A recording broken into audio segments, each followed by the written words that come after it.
Hello, everybody. Liam Murphy, your three-time best ball champion, back to rip some drafts, discuss about my site launch. We're going to be drafting an underdog. We're going to be drafting on DraftKings. Let's do it.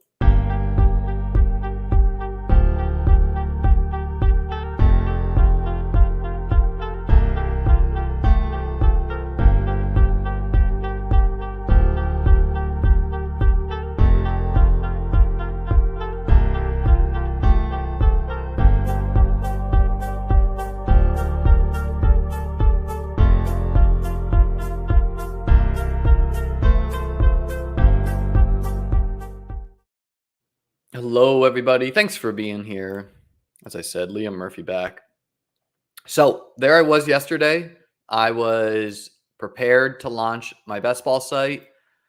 I woke up with a terrible migraine and then promptly started to throw up all day. So I had food poisoning. Wasn't meant to be. Whatever. New day. Site's here. Let's get it.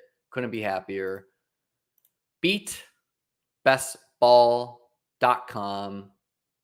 is live now, including a free article. The site is ugly at the moment. That's not my priority. I got a couple more articles in the queue. Right now we got underdog rankings. We got a members only article on drafting early and the free article, which I am going to read to you to start today before we get into a Best Ball Mania 5 draft on underdog and then a DraftKings Millie Maker, which DraftKings Millie Maker launched yesterday. We'll talk about that structure when we get to it. Unfortunately, I didn't get to draft any day one ones. I was just that sick. So getting into my free article, the title is CeeDee Lamb and the Case of Getting Unique. And then it has a picture of CeeDee Lamb with the finger guns against Anzalone of the Lions with the caption, CeeDee Lamb exploded for 227 yards and 1 touchdown on 14 receptions, week 17 of the fantasy playoffs. Those that have watched my best ball streams, such as you, know I'm a strong proponent of drafting unique teams to attempt to give myself an easier time of winning a best ball tournament. When it comes to Best Ball Mania 4 on Underdog or similar sized tournaments on DraftKings, etc., we're competing against literally nearly a million teams. We'll use Underdog's BBM4 as an example, so their last year contest. Teams drafted, 677,376. Playoff teams, 112,896. Teams in the finals, 441 teams. First place, a cool 3 million. Shout out Fareed. 10th place, 30K. 51st to 100th, 5K. As you can see, not only are we competing against many, many teams, but if we are lucky enough to make the finals, we're facing an incredibly top-heavy prize pool to try and win life-changing money. Don't get me wrong. Winning $30,000 is awesome. A year's salary to some. Hello, fellow teachers. I used to be a teacher. But when you're only 9 places away from winning $3 million or 7 away from 10 times the amount, it's a bit of a gut punch to come so close yet so far. And then here are the prize. This was the prize pool for Best Ball Mania 4, the top 10 prizes. 10th place, 30K. First place, 3 million. 5th place, 100K. Obviously, the prize pool has improved this year as far as how top heavy it is. But the point remains, anything you can do to make yourself have a better shot at getting first or going higher up on the leaderboard, you need to do. All of this is to say that if there is anything we can try and control to give ourselves a better chance of winning the tournament, we need to try this.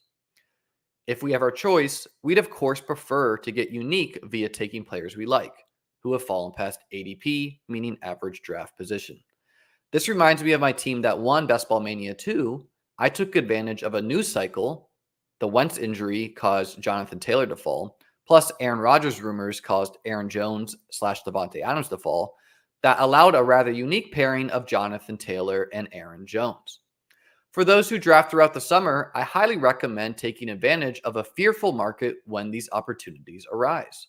Sure, you can be burned if the fear is justified, but far more often is people being overly cautious in an extremely top-heavy tournament. And here's my team that won Best Ball Mania 2. It was the biggest prize in best ball at the time because it was $1,001,001. Josh Allen and Justin Fields at quarterback, Jonathan Taylor, Aaron Jones, Damian Harris, Rashad Penny, Jeff Wilson Jr. A note about me drafting Jeff Wilson Jr. is Jeff Wilson got hurt sometime around early June. And so people stopped drafting him, but I did not. The reason I did not stop drafting him is because I thought he would be a low-owned player who would return midseason and still have a valuable role. An example from last year would be Zach Moss. Zach Moss broke his hand. If you still kept on drafting him, you got a valuable player. But other people are like, oh, can't draft a literal 18th round guy who no one else is drafting. And Jeff Wilson Jr. actually did give me a usable week 16. The wideouts were Amari Cooper, Jamar Chase's 50 points, Chase Claypool, Tyler Boyd, Cole Beasley to stack with Josh, Christian Kirk, Amon-Ra St. Brown, Diami Brown, and Marcus Valdes-Scantling. Noah Fant and Mike Gesicki were my tight ends. They were kind of expensive actually in BBM2, but Noah Fant did hit 2 garbage time touchdowns. I ended up winning by so many points, I didn't even need Fant's points, but hey, doesn't hurt. The problem is, it's quite rare for players at the top of the draft board to fall significantly past their ADP to allow us to draft those unique combos. So instead, we can reach, usually at the turns, meaning the first or second pick, or the 11th and 12th, etc. For players whose usual draft position is at the opposite turn, I did this several times last year by taking A.J. Brown or Stephon Diggs with the 1 through 3 picks when their ADP was closer to 7 to 9. The year before, I also did this by fading guys like Zeke, fading Derrick Henry, which I got more lucky on, and fading Kamara, and just drafting literally anyone else but the consensus 102, 103, 104, because I didn't like those running backs, and 2 of them busted and 1 got hurt. So that worked out well too. It's important we reach for players who we generally believe can either be a top fantasy scorer or put up a score to win us the tournament week 17. I particularly liked A.J. Brown and Stephon Diggs because the ADP of their quarterbacks was more aligned with the 2-3 turn. So it wasn't common to have them stacked with their quarterback unless you reached on Allen/Hurts. Let's now take some examples of how you could have done this and profited last year in best ball. We'll first view a board of pretty standard ADPs. So this was my last playoff team I had. It was drafted in September. It's a draft board. The article, the link is here if you want to look at this on your own time. I'm not going to read out the whole thing, but just know that CeeDee Lamb almost always went 109, 110, 111, 112, 201, 202, and never here, and he never fell to the 2-3. If you're curious, I was this Diggs, Josh Allen, Debo, Christian Watson, Gabe Davis team and didn't make the playoffs. We'll use CeeDee Lamb as our example of a player you could have reached on at the 101 to give yourself unique pairings. Although CMC and Tyreek Hill were the regular season champions and had decent playoffs, Lamb was the guy who not only had a great regular season, but put together playoff and, more importantly, championship winning scores, meaning week 17 last year. I also believe it was feasible going into a year a drafter could have viewed Lamb as a worthy target to reach on. Not only is he an elite wide receiver on a Cowboys offense we've seen be elite for fantasy in the past, but he was also facing very questionable pass-catching competition going into the year. CeeDee Lamb was often taken at the 108 to 112 range, aka firmly a 1-2 turn guy, and almost never at the 101 and never falling to the 2-3 turn. As a note, it's pretty important if we reach on a player that they never do naturally fall to the next round. So for our example, Lamb never did fall to the 2-3 turn, right? He never was paired with CMC. It's not 100% essential, as we're still getting a unique combo of players, but we're not thrilled if opponents are getting the consensus 101s to 103s and the player we think can produce like that to reach on. Meaning, okay, if Lamb does fall there, it's not the biggest deal because you're still getting a unique combo of players by getting 3 round 2 to 3 guys or whatever, but it's not ideal. For this reason, it can sometimes be helpful to implement this strategy later in the summer to see if any high fantasy picks have seen significant movement. I believe you can be thoughtful about this, however, and execute this strategy from day one if you would like. CeeDee, and this is the meat of the article right here. This is the whole point of the article. CeeDee Lamb pairings in Best Ball Mania 4. Let's now take a look at some combinations of players Lamb was paired with for BBM4. Total number of CD Lamb teams in BBM4, 56,448. The source for that is bbmd.com/underdog. CD Lamb and Amon-Ra St. Brown was 11,200 teams, or 20% of the Lamb teams. This combo was very popular because not only were these players natural ADPs at the 1-2 turn all season, but they were also Week 17 opponents, something I helped popularize after winning BBM2. Fantasy drafters were rewarded with this combo as both Lamb and Amon-Ra had strong seasons, playoffs, and finals. Some of the other players paired with Lamb near his ADP were Lamb and Garrett Wilson, 6,900 teams, or 12% of Lamb teams. Lamb and Saquon, 4,000 or 7% of teams. Lamb and Devontae Adams, 7,000 or 12.5% of teams. And Lamb and Nick Chubb for 10% of teams, or 5,788. Bear in mind that if Cooper Kupp didn't fall from the 103 and some other players climbed to nearly the 1-2 turn like Calvin Ridley, the Lamb chalk combos would have been even higher. This is noteworthy because this type of movement is not guaranteed each year at the top of drafts, meaning not every year are you going to have the 103 get hurt and now fall to the back of the draft. Not every year is a guy going to get steamed so much he goes up to the 1-2 turn. We're clearly seeing that Lamb plus non-Amon-Ra stack partners was a less common pairing.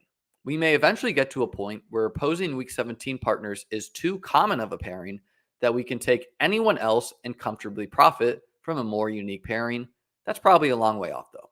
Meaning, if Week 17 gets so ingrained that people are just doing that, if instead of it being 20%, it's now 40% of Lamb teams, there comes a point where the uniqueness of a combo has got to be worth more than Week 17 correlation.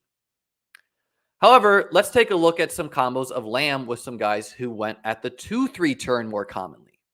Lamb plus Devonta Smith, 348 teams, meaning 0.61 Lamb teams. Not even 1% of Lamb teams were paired with Devonta Smith. Not even 1% of Lamb teams were paired with Derrick Henry, 400 teams. Half of that was paired with T. Higgins, 227 teams. Lamb and Chris Olave, 1,000 teams, 1.7%. Likely because Olave either was reached on more at the 1-2 turn or did fall to the 3-4 turn to align with Lamb's ADP a little bit more often than these guys. I mean, this is effing incredible, right? Wow.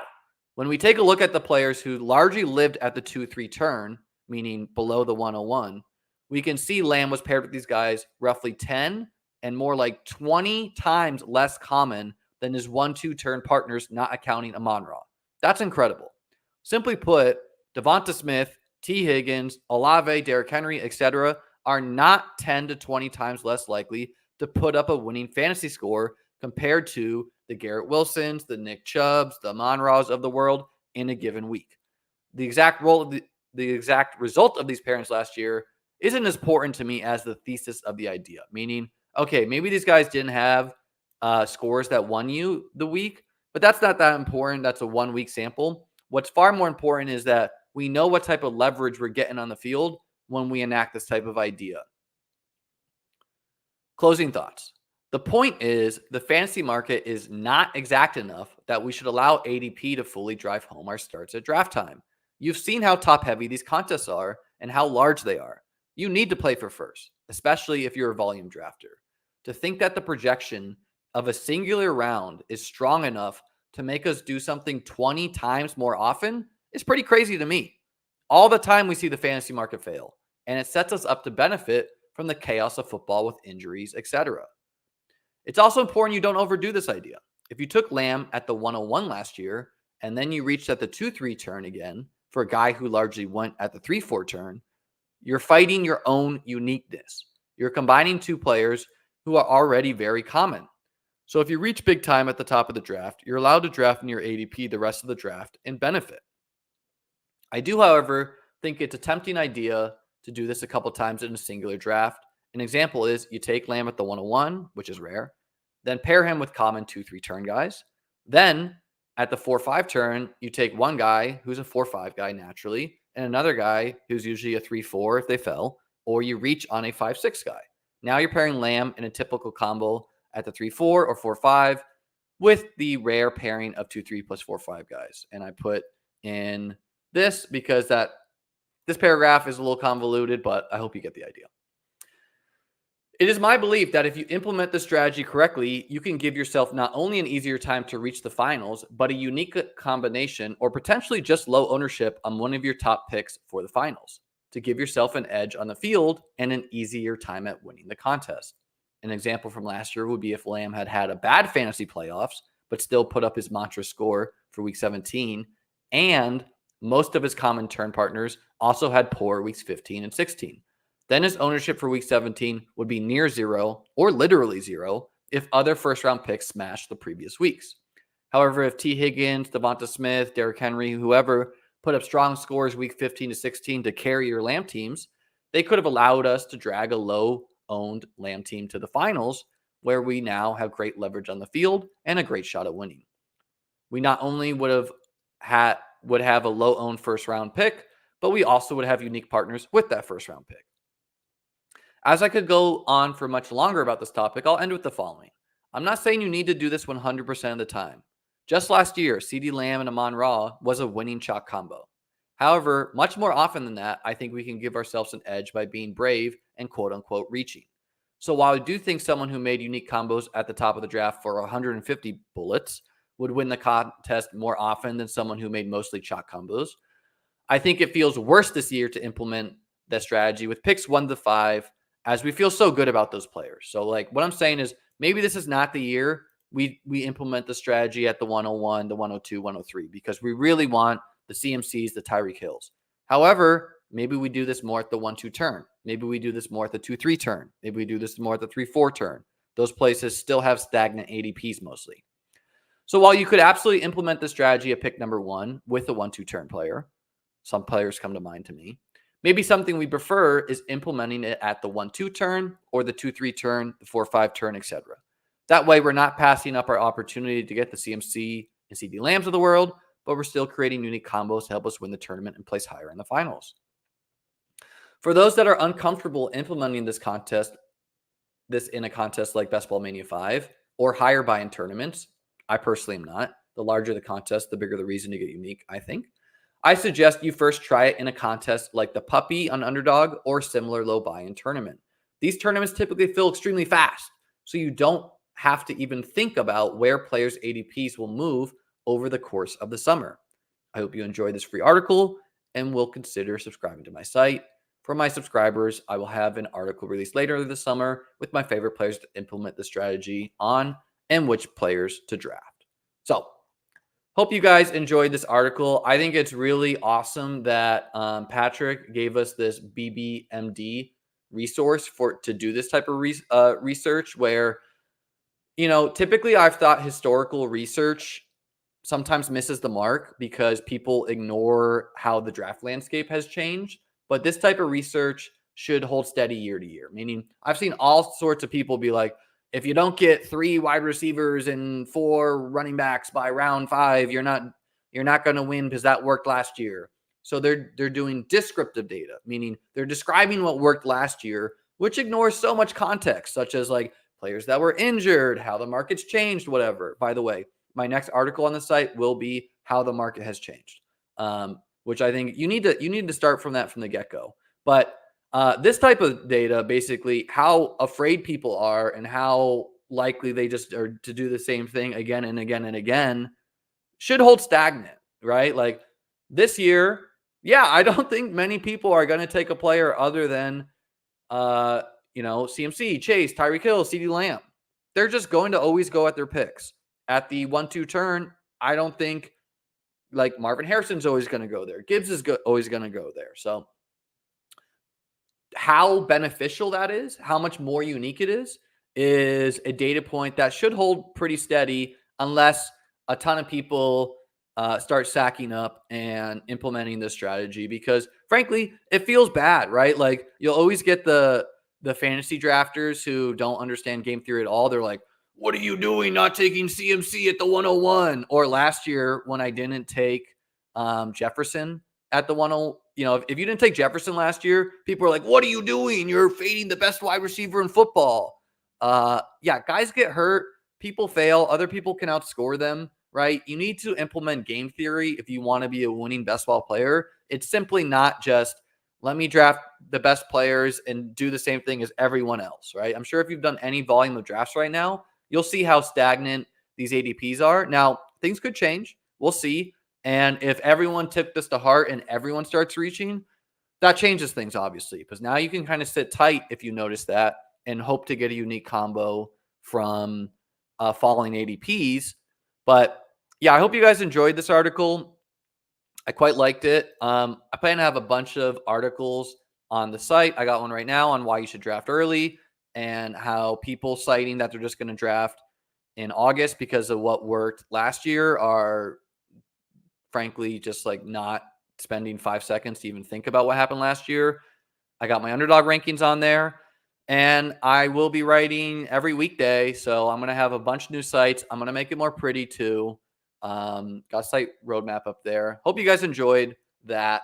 Now let's jump into a draft.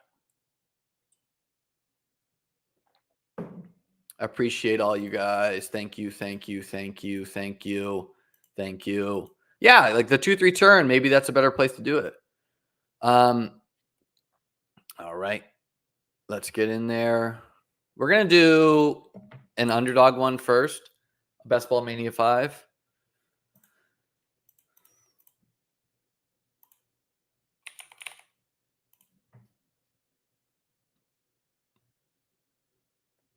Mostly because I have my rankings uploaded in there.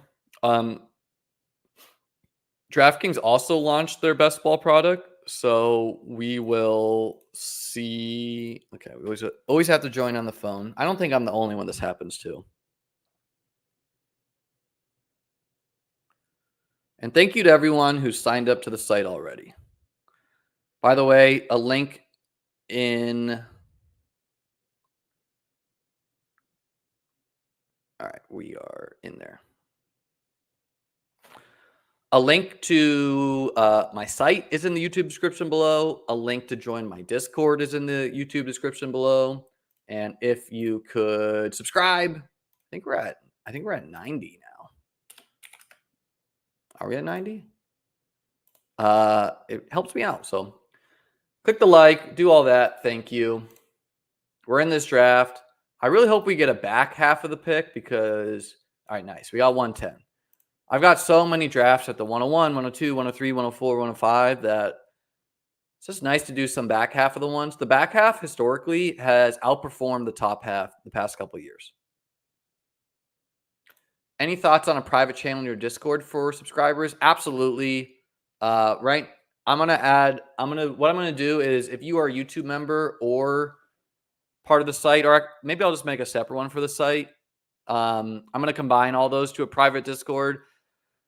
All that's coming. I just have to learn how to do that on Discord. It's easy for me to sit down and write a quality article. It's a little bit difficult for me to research, like, how do you do this on Discord? So I'm learning that. What's up? Can you give your opinion on Chase versus Justin Jefferson this year? I mean, if you're talking about who I prefer between Jamar Chase or Justin Jefferson, I've Chase at the 103 and Jefferson at the 105. And I prefer Chase because, I mean, A, he is attached to Joe Burrow and JJ McCarthy is a question. B, Tyler Boyd's out of there, and maybe this Burton guy doesn't work out. There's no more Joe Mixon, which maybe they run less. Maybe they pass to him less. Jefferson's obviously immensely talented, but I do think he has stiffer target competition depending on TJ Hawkinson's health. And I mean, the Vikings could be bad, right? Yeah, I like all the Niners guys for sure.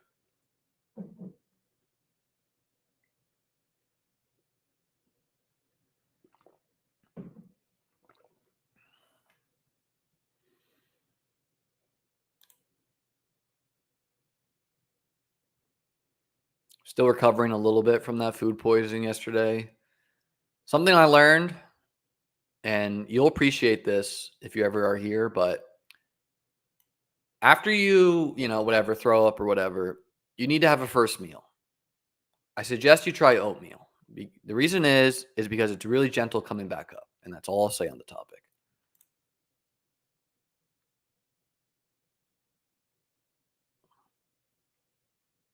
Drake London is, I think, an interesting player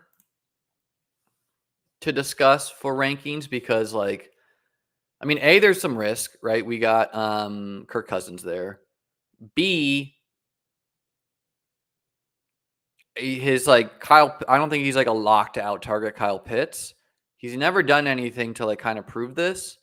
And there's running backs such as Kyron Williams, Achan, whatever, who we think have or will either outscore him or have higher ceilings. But you just kind of have to take in what the market does on Underdog, and the market, wow, reaching on Josh Jacobs. I don't think that's a great player to reach on like Day did here because his natural ADP is in the third round, right? So you can get 1-2 turn guys and that. It's not the worst thing. Again, you're going to get a unique combo by getting 3 of these players. But yeah. Let's go Gibbs. Gibbs feels pretty safe that he will be locked into the 1-2 turn all offseason. Kyron is falling. I might, I'm going to update my ranks on Monday for sure, but as long as he doesn't fall here, I don't really care if he falls, right? If he falls to the 2-3 turn, okay, he falls to the 2-3 turn. We don't care. We're getting uniqueness by reaching. But this is just the market being fearful. That's why Kyron is falling. They're afraid of Blake Corum. It has nothing to do with upside cases.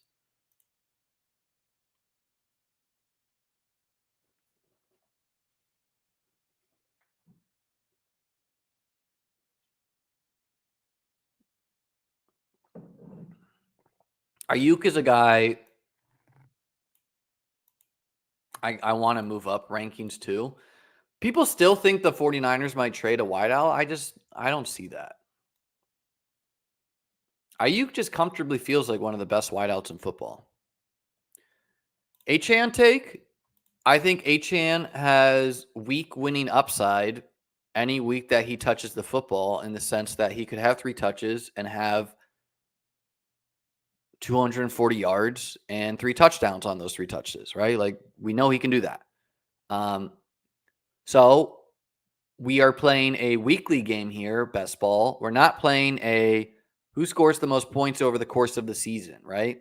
If a player scores 80 points and one player does that by scoring 4 points a week, another player does that by giving us 2 or 4 20-point performances, and a third player does that by giving us 2 40-point performances. Well, if those 40 points hit in the right week, that's winning you a contest. So I think you should swing on Achan for his weekly upside. If the market is going to push him to the third round, maybe you could wait it out. But I think it's possible we see something like all wideouts in the second round. I don't have Saquon ranked as high. I mean, he's old. He's competing with a lot of guys for touches, such as his own quarterback at the goal line. So I don't really know why he's always like a 1-2 turn guy to most people.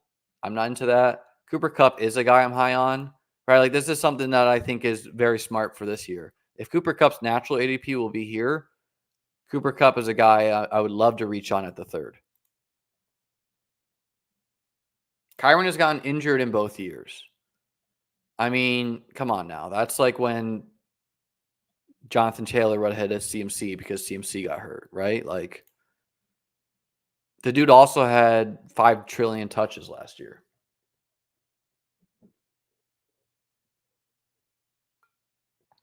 If you don't want to draft any expensive running back because you think they could get injured, I'm okay with that, right? That could be a take, and it's a variance question, right? You could build 100% 0 running back teams if you wanted, meaning just wide out, and that's fine. Josh Allen, yeah, I got him last night at pick 36. Yeah, what happens if Kyron doesn't get hurt and Blake Corum doesn't see the field? Ken Walker really wasn't pushed by Zach Charbonnet that much.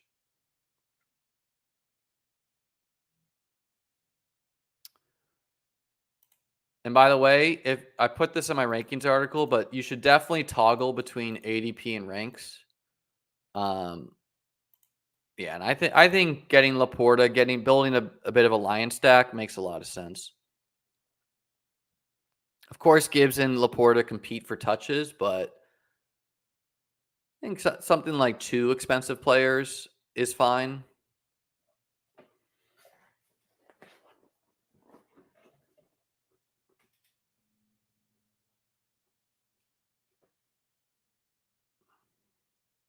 Thoughts on Ladd becoming wide receiver 1?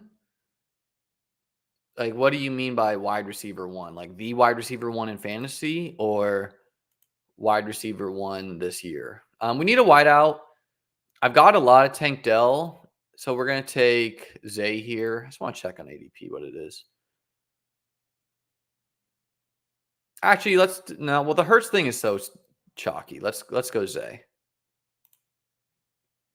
It is fun to get Jalen Hurts. Lamar Jackson doesn't have any business going ahead of Jalen Hurts in fantasy. On Chargers. Yeah, I think obviously the wideout one will become between Ladd and God, why can't I remember? And Josh Palmer. To me, I think it will be Ladd, and like maybe it will be like downfield targets and whatnot. But yeah, I like betting on Ladd quite a bit. I have him ranked ahead of Keon Coleman. I talked about this in my Discord. Again, the link to join that's below. Someone asked, what's the difference between Xavier Worthy and Keon Coleman? I have Worthy ranked pretty high, kind of to reflect ADP, but I would argue that Keon Coleman, like, these are the guys, and I'm going to have an article on like every single team in the NFL, so you'll be able to read my thoughts on each team, but Xavier Worthy is competing for touches with Travis Kelce, Rashee Rice, when he's not suspended, Hollywood Brown, and I mean, as good as these 3 guys have been, you kind of have to put Worthy 4. Maybe he jumps Hollywood in target percentage, and maybe his targets are so worthy, so valuable that we're okay with him not getting that many targets. But I would comfortably put him 4 in target order. Keon Coleman is competing for touches with Kincaid, Curtis Samuel, and Khalil Shakir, where I mean, maybe he's 4, but maybe he's 1, right? Maybe he's number 1 in the target order. So it's not really clear to me why the market has put Worthy so much higher in fantasy when they went within 4 picks or whatever. And I think Worthy's facing just much more stiff target competition. Now, if you have a player take and you're like, Worthy's good and Coleman is bad at football, okay, right? Like, I see a lot of people float out there that Keon Coleman would thrive in big slot because he has a profile like Cooper Kupp, Amon-Ra St. Brown, and the Bills are going to put him on the X, so therefore I'm fading him. Well, I would caution you a bit there for a couple of reasons. One, Brandon Beane's saying he's going to play outside, but the Bills mix and match their personnel. Curtis Samuel will play some outside. Dalton Kincaid will play some outside. Matt Collins will play some outside. Maybe even Justin Shorter will play some outside. Khalil Shakir will play some outside, right? They're not going to have the same guys in the slot every single time. So Coleman might get a run at slot. And if he's comfortably the best player there, I'm sure they'll do that. The other thing I would say is losing my train of thought. Again, that food poisoning zapped me.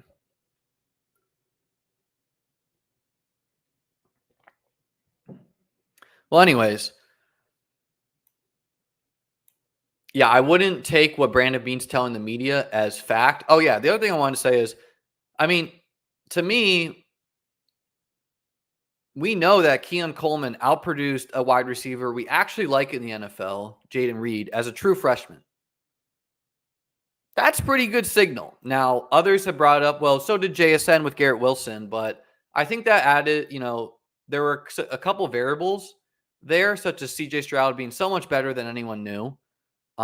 And maybe Geno having like a really good year the year before and him regressing to norm, right? Where he's just like, frankly, not that level of player.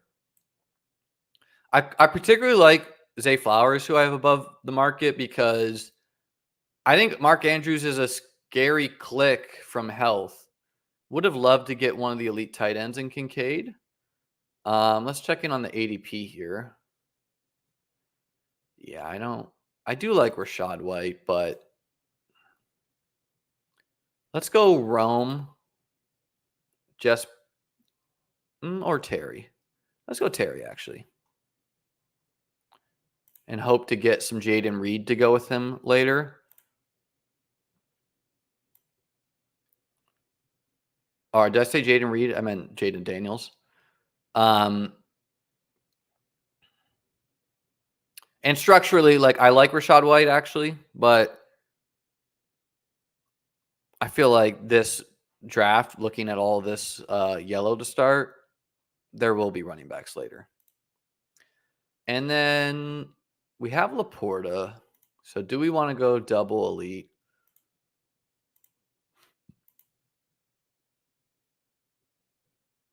I like Rome too. Let's go Rome. We'll stick with one tight end for now. It's kind of nice to get a piece of Chicago and hope that they play Detroit week 17. The NFL schedule, by the way, if you're curious, I think a good guess is May 9th, which is a week from today. That would align with roughly what they've done the past time. Stano, 96, saying ADPs are still somewhat anchored to big board. I agree. Where Coleman went a few rounds behind Xavier Worthy, expecting Coleman to close the gap over the next few weeks. Yeah, I mean, and we might even need to wait till training camp, right? It might, like, if you get a training camp blurb where it's like Keon Coleman is Josh Allen's favorite target, hello, 5th round Keon Coleman, OG1 Kenobi, effing great name, says, good points. I sort of like Corley, Yak King, Roman Wilson, and somewhat A.D. Mitchell. They seem to have less competition in quarterbacks who may lock in on one or two guys for the whole season. Yeah, I wouldn't put Roman Wilson and Adonai Mitchell in the same situation as Coleman because he's not attached to Josh Allen. And I mean, with Roman, okay, you got Fields and Richardson, who I guess are maybe similar passers, right? Like, we're expecting Richardson to do this RPO offense, which can be valuable, but might not result in a bunch of touchdowns, which we really care about on a half-point PPR. And Roman, I mean, I'm rooting for Fields. I'll be drafting some Fields, but it could be a disaster for the Steelers.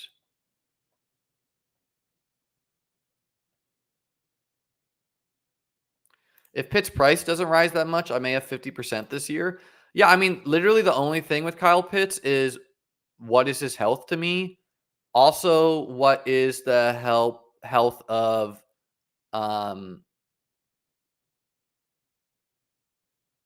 Kirk Cousins, which I guess even that doesn't matter nearly as much. Like, I mean, it matters still if Penix is starting, but he did go 108 in the draft, so that's pretty good sign.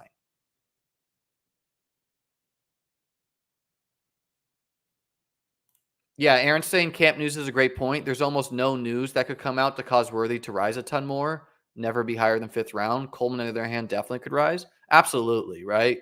That's good logic there. Where, like, I mean, Coleman could not jump into the 4th round in fantasy. He just can't, unless Kelsey retires and Hollywood breaks his leg and like things like that. Coleman, though, could for sure. There's a lot of room to rise there. Yeah, this comparing Rome, a guy who went 9th overall in the real NFL draft and is attached to Caleb Williams, to JSN. Come on now. Dude, don't tell me this. Talk is Fields may be the kick returner slash punt returner. ... Seriously, lol. If you didn't add the seriously, I would have thought you were trolling. Um, I just look, man. Russell Wilson, people don't like him. He's not that good.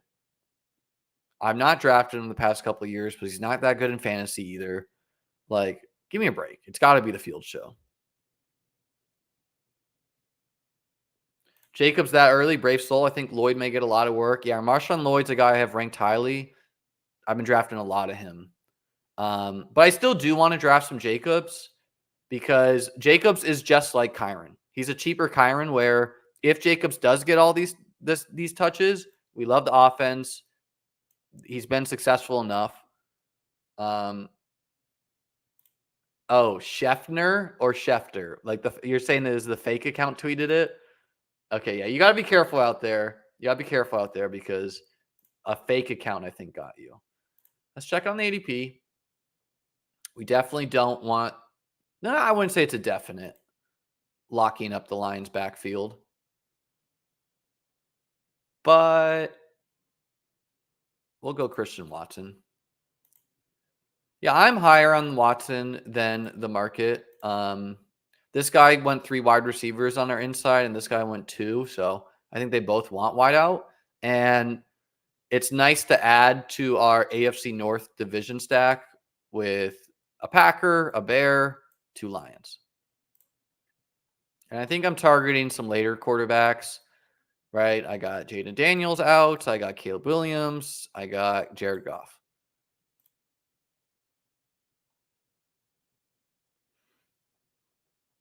Oh, no, sorry. Caleb Williams went pick 76. Hey, got to get your guys. Keon Coleman goes. That's a bummer. I think I would have taken him. But, man, I do like Zamir. I do like Swift. But we're going to do it. We're just going to double line. Like, David Montgomery, pick 87. That shouldn't be common. And it's just a valuable backfield to lock up. Yeah, so if you don't realize, there's a fake Schefter account, and I think that's what maybe our friend fell for there. Cal saying maxing out the $3 contest. If I get the 101, might take Garrett Wilson to be different. I think that's a great idea, man. Again, you don't have to implement the strategy at the 101, and people are going to be like, what's this guy doing? But know that you're almost certainly building a more plus EV team than the guy who goes CMC, and then if they go Olave Waddle, like something that's super chalky, or CMC, Diggs, and DJ Moore. Like that's a really common pairing. And why I think the $3 contest is a great contest to do it with, if I could navigate this site, is because it's already 50% filled, meaning you don't have to worry about players moving over the course of the summer. This bad boy is going to be filled up by tomorrow or something,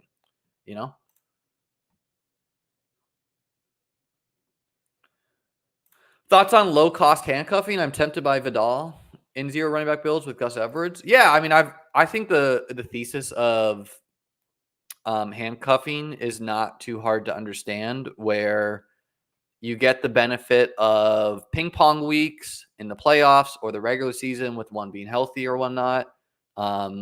So a team I like it with is if you grab Kyron and Blake Corum's there in the 10th, lock up that room, right? Why not?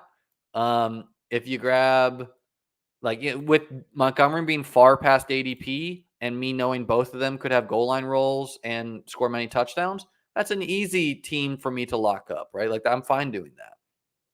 You obviously can't have just if you draft 5-6 running backs and they're all handcuffs, well, then you only have 3 running backs usually in a given week. Obviously 2 can hit your lineup, but even something like Najee and Jaylen Warren, I don't hate. Trey Benson and James Conner, I don't think is the worst, right? I don't think it's too expensive to lock up a room if you think the value is there. Some of, not in every draft, right? We don't have to do this in every draft, but definitely something we can do. Moster and Achane, that's a pairing I'm fine doing. And even Jalen Wright, if I'm so, with it.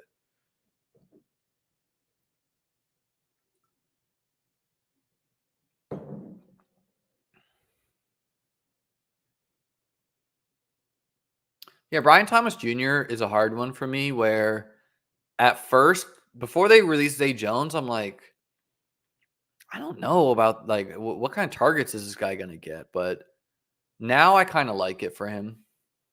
Walter here clearly building a Jag stack. Sorry, Walter, I'm going to take Naked Trevor. Just kidding.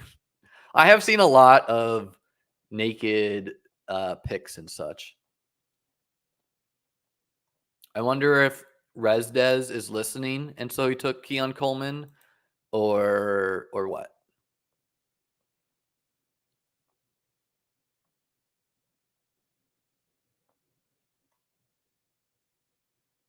Oguze takes Shakir. I think that's a fine guy to reach on because again, Shakir, like it's not impossible. Shakir is arbitrage.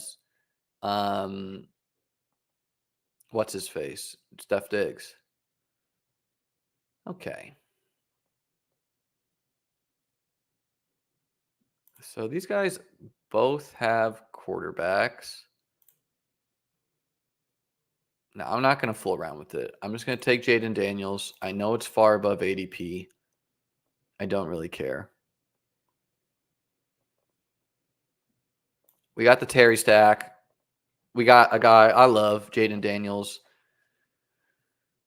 in the sense that I would have liked to get Mike Williams with him, but it's okay.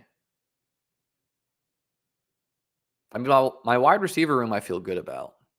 Caleb Williams is usually here too, so he would be nice. I love Brock, but I don't think I'm doing naked Brock. Why is Dontavian Wicks going ahead of Dobbs? I think Wicks' ADP is questionable at best.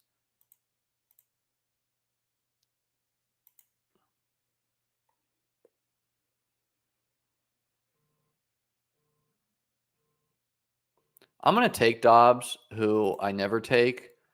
And it's kind of like the same idea of handcuffing running backs, but I'm just doing it with the Packers wide receiver room in the sense that, I mean, I never thought Dobbs was that great in the sense that he doesn't separate, but he did score a bunch of touchdowns. And so I'm just kind of hoping I get maybe the wide receiver one, right? Like, and maybe it is Jaden Reed, but I don't think that's a lock by any means. And if one of Watson or Dobbs is a smash, I'm okay if the other guy is not so much.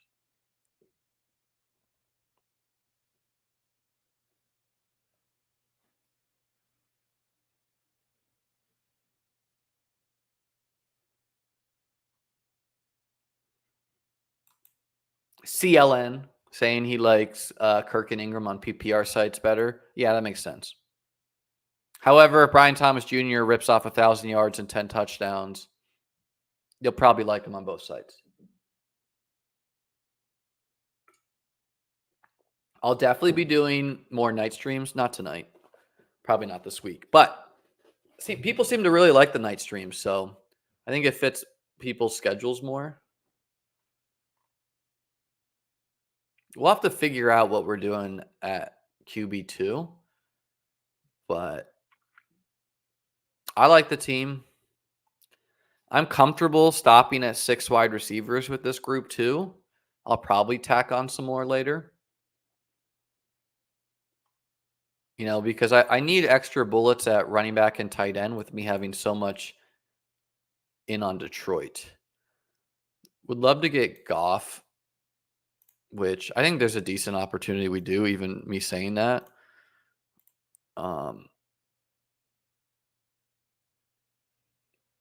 Because this guy took Josh Allen, so does he feel like spending another mid-round pick on quarterback?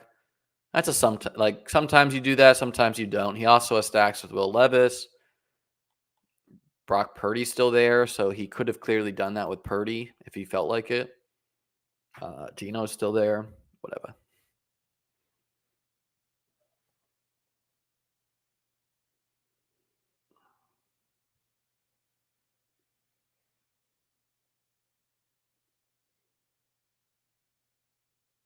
Yeah, and it can be a trap where like the year Cooper Cup broke out, I drafted him like enough on PPR sites, but on Underdog I was like, well, he's not really an underdog profile, And that obviously didn't work when Cooper Cup just smashed in general.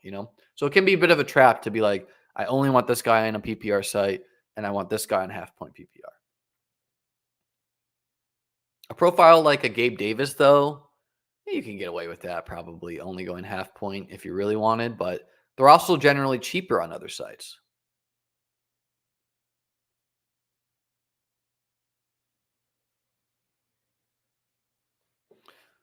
Artillery asks, do you really care about chalk right now, this early in the season, when we don't know how the later season movement is going to happen? I personally am not trying to draft for uniqueness now. Yeah, I touched on that in the article, Artillery. So he does take off, where I said, if you want to just implement that later in the season, go for it, right? When you have more information. Let's get back to you.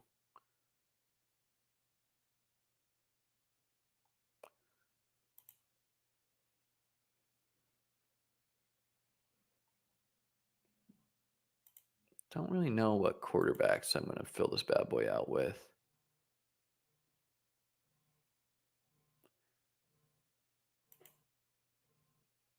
Let's go Brandon Cooks and be done. I have all these wideouts pretty similar. Oh, I kind of wish I went Mooney there. Then I could have taken Kirk. Let me make my pick, Artillery, and we'll come back to your question.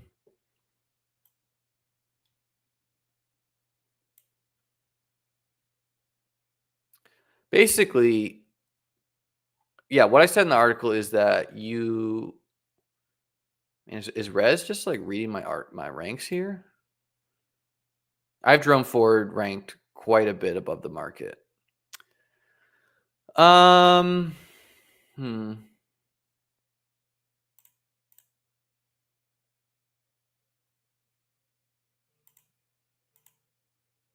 All right, let's go Dalton Schultz and be done at tight end. I think he's like like him and Komet are the last two. But yeah, what I said in the article is if you want to wait until we have more information, you can go for it. However, by doing it now thoughtfully, right? Like you're going to have a different texture of teams, right? Like a guy, if Keon Coleman is a 5th round pick in August and you're reaching then, well, you won't have 8th round Keon Coleman on your team. You won't have any of the mispriced players right now on your team that rise later. So if you're okay foregoing that, go for it. I do like to do it somewhat now too, because I want to try to capture some mispriced players, which maybe you can be more purposeful about taking guys like that, right? Like maybe that would have been a lean for me to take someone like Keon Coleman over Christian Watson if I think it's likely that Coleman could climb up drafts, but Watson wouldn't or whatever.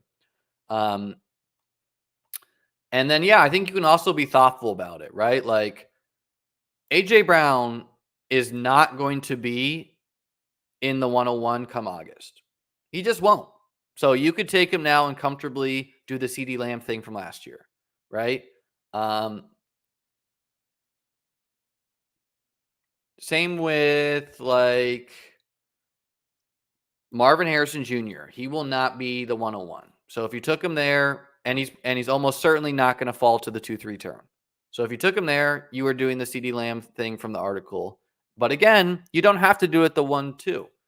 At the 2-3, I think it's perfectly reasonable to start a draft with Ayuk and Nico Collins, right? Who are probably not going to be natural 1-2 turn guys.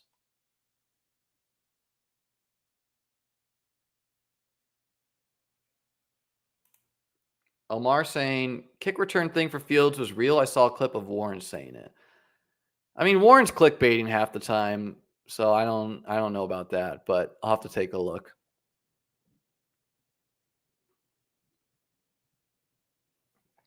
In short artillery, yes, I do care about uniqueness somewhat now.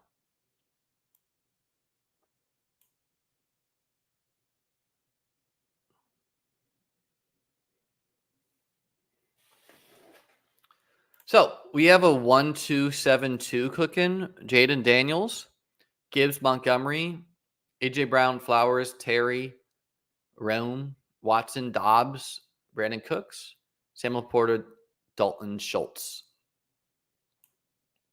Yeah, well, okay. Yeah, I need to. Did you mean Jalen Warren or Warren Sharp?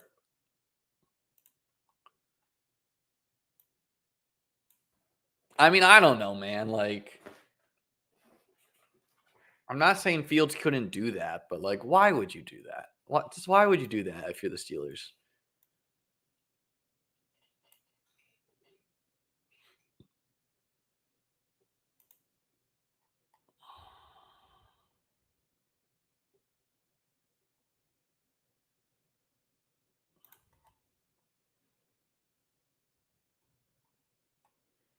Six picks left.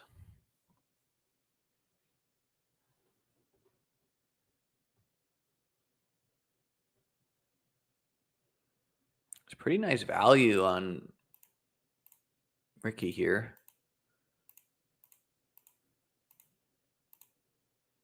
Both in my ranks and ADP. I swear Oguze is just taking all the guys.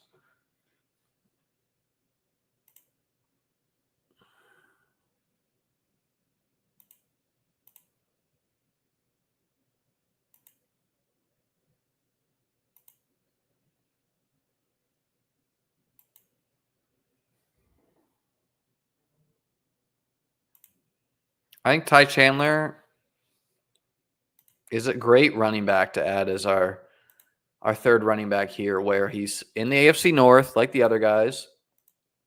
Right? We got the AFC or the NFC North, and we also have the NFC East, where we got Daniels, we got AJ Brown, we got Terry in that division, we got Brandon Cook. So it's kind of nice we got multi-division stacks like that. Yeah, and then running back.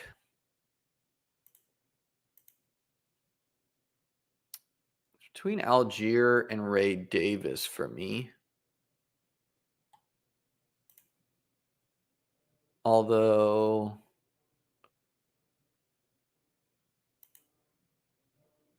yeah, we'll just take Ray. I think Tyler Algier in no situation could be, RB1 over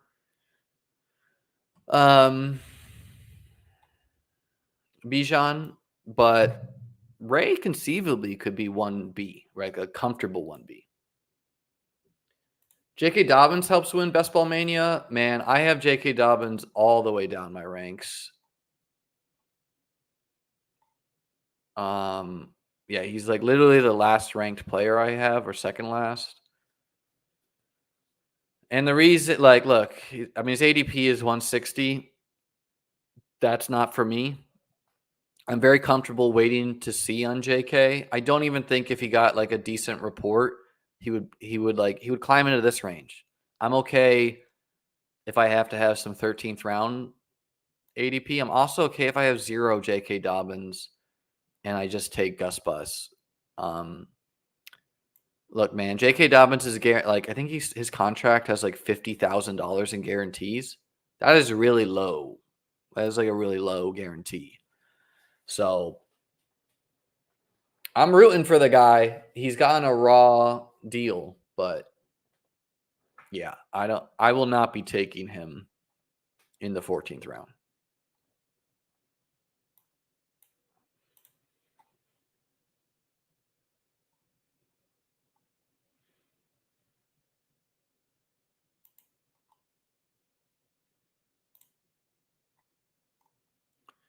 I think I am probably going to go 3 QB. I could get away with 2. I'm going 2 tight end for sure. I'm stopping at 7 wideouts, so I'm not going to have any stacks on these guys unless I get some running back stacks, but is what it is.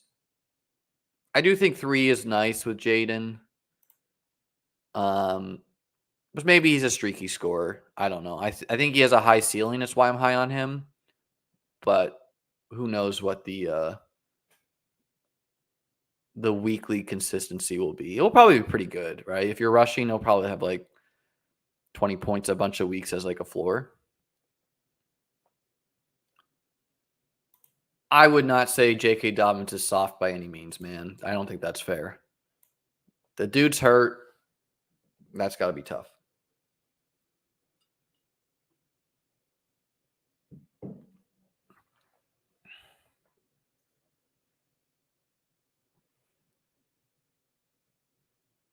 Justin Fields goes. He would have been a fun third quarterback.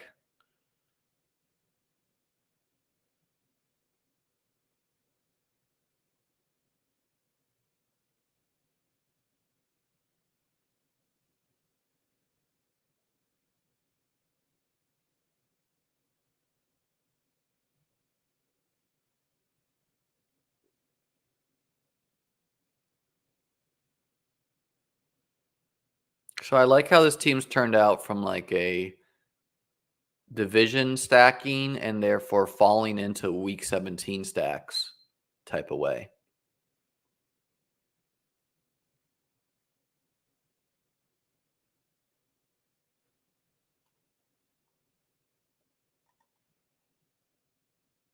I'm not sure if Resdez would.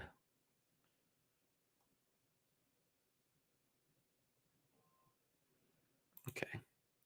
We're going to take Drake May for sure. I think most people are not going to, like, they think the Patriots are going to be just as bad as they've always been. I think Drake May offers a, I was the one who sounded the alarms last year about the Patriots, and I got a ton of pushback, right? Let's pull this up.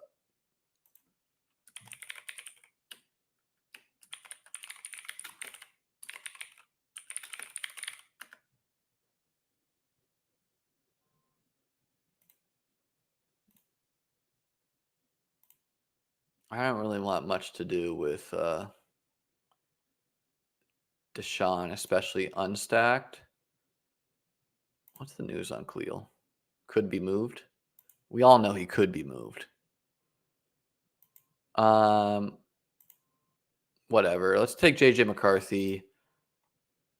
Triple rookies, baby. That's how we do it over here. JJ McCarthy to Ty Chandler. What if you need that? Let's see.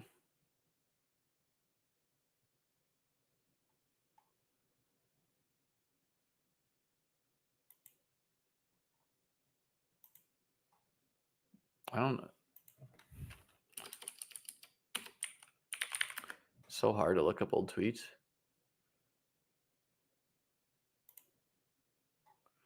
Yeah, here it is. I said, checking on a Patriots Nation. Extend 30-year-old Devontae Parker because ? It's laughable. I read some fantasy optimism about them occasionally. This was back in July. I draft Ramondre and a rare last Thornton Parker. They're drawing live to be worst in the league, in my opinion, especially within their division. And this guy, Jacob Rickroad, Davis Maddox, guy that he fights with, said, worst in the league, huh? Seems like an overreaction. How much are you betting on the under of 7.5 wins? I said, I know you're looking for an argument advice. I said, I would bet a lot of money on Patriots under 7.5 wins. So yeah, I thought they were really bad and people were shocked about it. But now, I mean, look, they just drafted the 103 as far as quarterbacks go, who many people think should have gone second, and probably goes 101 in some classes. So while they're probably not changing things overnight, I think it offers some optimism, right? And they did things the right way to me, right? This draft was a smart draft to me where I just want the picks, man.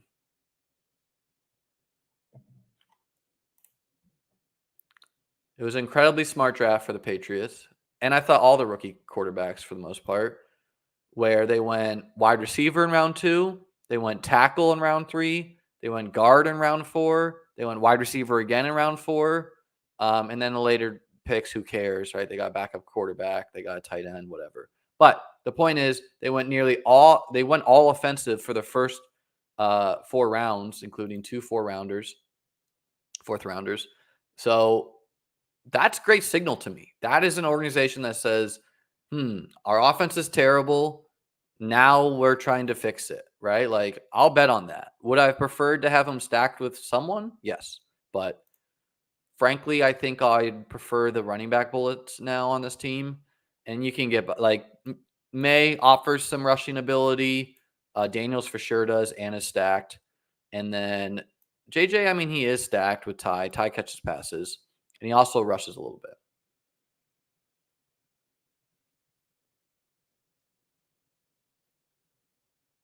What are your thoughts on the Raiders backfield? Man, I haven't fully wrapped my head around that one. My guess is Zamir will be a workhorse unless he's hurt. And then, like, maybe Alexander Madison, I guess, is the direct backup. We've kind of seen them just, like, feed a guy. And I think Dylan Lobby would be the pass-catching guy, who is probably not a great pick on Underdog. But on a PPR side, I think he's a better pick.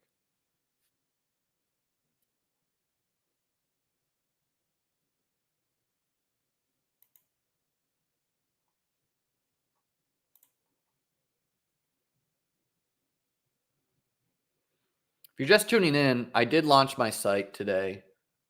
I read an article, my free article, which is live now, if you want to check that out. Yeah, we'll take Will Shipley, hoping he's the backup. Running back, wide receiver is also generally positive correlation, not only in a weekly sense, but in a season-long sense. And, of course, you can get the ping pong effect. So betting on Saquon to get hurt or something like that, yeah, seems decent. And then, let's go. My top-ranked running back there, Evan Hull,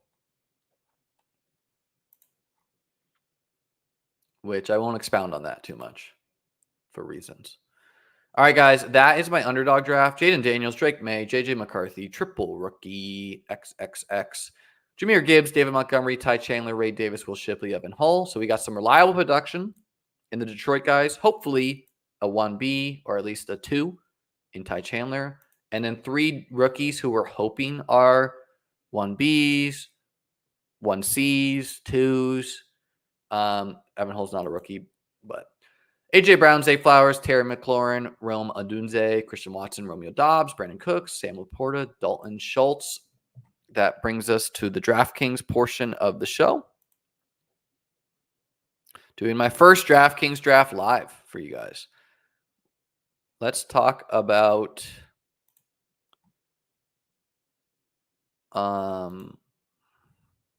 can you upload rankings to DraftKings? I need to look at that.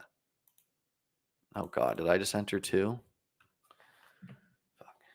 Give me a second, gang. I do not want to do 2 DraftKings right now. I do not have the bandwidth.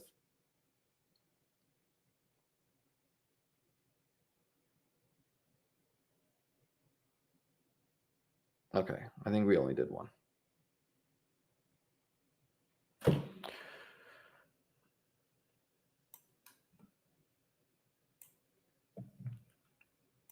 So we pulled the 103 for our first DraftKings draft.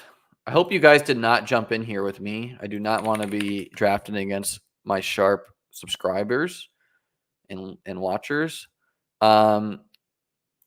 Let's talk about, there is a promo, I believe, where I think if you draft 5 teams in May, 25, give me a second to pull it up, but I want to talk about, why is it always so hard to find the details?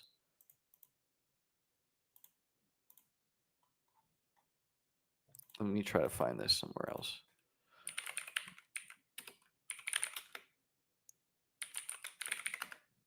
This draft clock is ridiculous, by the way.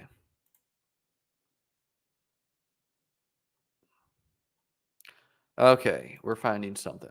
So if you score first, if you enter one $20 Milli Maker, it is $20 this year. So the DraftKings, if you're following at home, has gone $20 BBM1, and then I think it did $15 BBM2. Actually, I can't remember what BBM2 did. Maybe it did 20 again. And then it did 15 BBM3, and then it did $5 for BBM4, and now it's back to 20.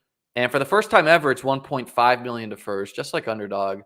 But it is not the same. You enter your first one, you get a free ticket, which is pretty nice. Also, for May, if you enter, for every 5 times you enter, you get a free ticket. So max 5 by that. So if you enter 25 teams, you get 5 tickets later. And in the 555,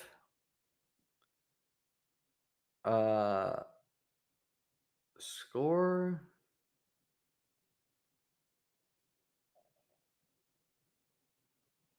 Same thing for the 555, which I mean, I doubt that thing is going to fill. I doubt that it's gonna fill quick enough for anyone to redeem this, but maybe it will.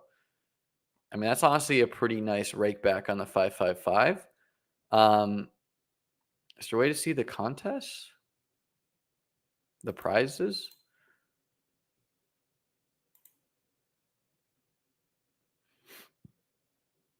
Let's take Chase. DraftKings is a PPR site, of course. We do have a draft board, which is nice.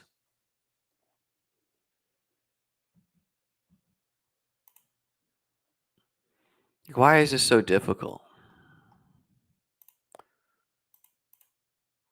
I want you to tell me how large this final is.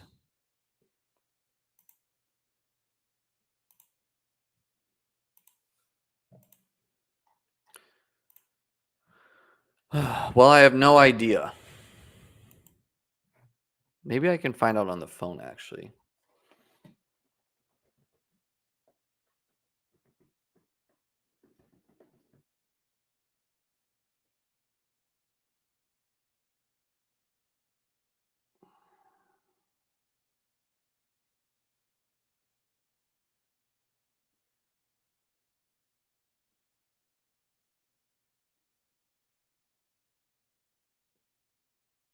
Yeah, on your phone it is so much easier to figure this out.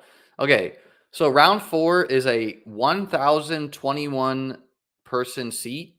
The advance rate is top 2 out of 12, and then top 1 out of 12 in round 2, top 1 out of 12 in round 3 for a 1,021 person final. If you get to the finals, you will get a min cash of $1,000, and top 10 get 150K, top 15 get 100K, top 20 75K, top 25 50K, top 35 30K. So it's kind of similar to Best Ball Mania in its flatness, but it's bigger, and it's a bigger final size, which I'm always less appealing to me personally. And yeah, we'll talk about the 555 another date. The 555, I just don't think many people enter that watch, but it is, you only get paid this year if you reach the finals, I think. But it's not as crazy top heavy. So guys, what are you doing? A benefit of DraftKings is we're trying to find the worst people. And I know a bunch of, raise your hands if you're in this draft with me. I know you're in here, CLN. I know you're in here, some of these people. Come on now. DK is such an inferior product for best ball. Of course, I love Underdog. I do, I got to applaud DK. They are trying to make changes. They finally gave us a draft board, which was a huge benefit, in my opinion. I'm just going to do this and try to remember my rankings. It's 20 rounds.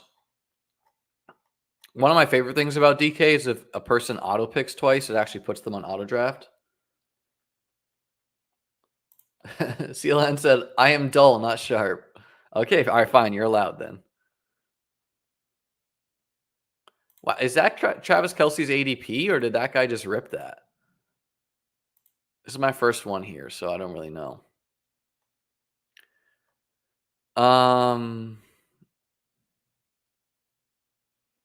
Man, I'm sure there's some wild ranks here.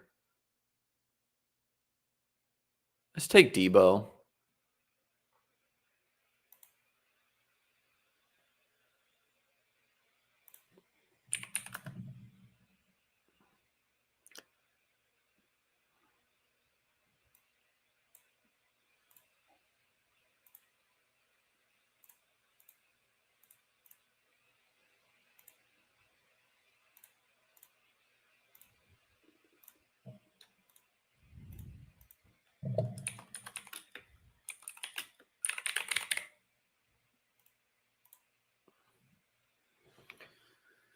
Yeah, Mike Evans obviously a little bit less valuable on a PPR site. Although I'm seeing rumors Chris Godwin could be cut. I've not really drafted him at all so far in a half-point PPR site or even drafters. Him getting cut, hard to say if that's a benefit or not. Yeah, let's go Josh. Why not? I mean, when the room is really not sharp and or there's a bunch of auto drafters, you'll get like 5 people hoarding quarterbacks because by default, when you auto draft on DraftKings, in the past at least, you're given 4 quarterbacks always. So that can make, even though quarterback points are worth less on a PPR site, it can make sense sometimes to like get an elite one and then not have to deal with your QBs being, Will Levis and co.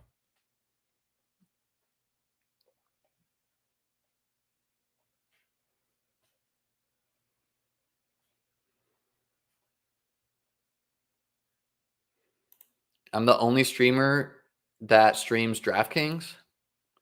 I primarily don't, just because I don't know if it's like the light mode or what, but I find Underdog just generally a superior time to draft. It just feels better too. But we gotta give some to the DraftKings crowd.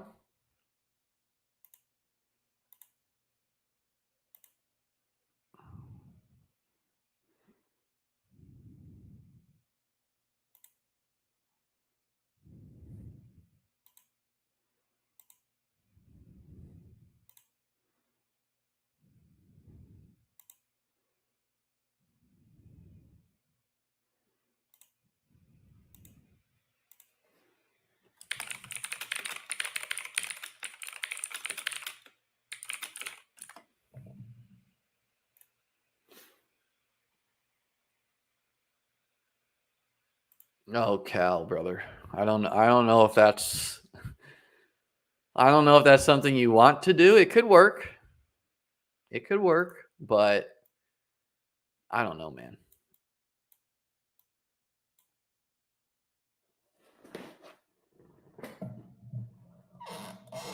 I'm not gonna lie, I'm tired. That food poisoning took me out yesterday. But we gotta give the people a double stream, especially on the day I launched my website, beatbestball.com.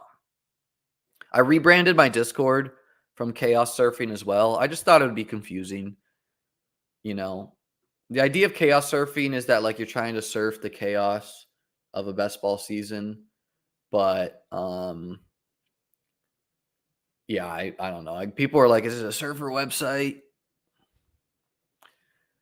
Bryce Young can't be that bad. He was the 101 last year. Yeah, I mean, I understand your logic there, and maybe that's true. But no, going at the 101 in the real NFL draft does not guarantee you are going to work out in the NFL, especially if you went to most likely the worst organization in professional football at the current time. I mean, if you haven't seen what this Dave Tepper jackass has been doing, like the the one of the Panthers bars or something, a bar in Pantherland had a sign that said like, please let the coach and GM select the players this year. And he goes into the bar and is like pissed off and wants to talk to a manager. Like, dude, first off, how small is your ego?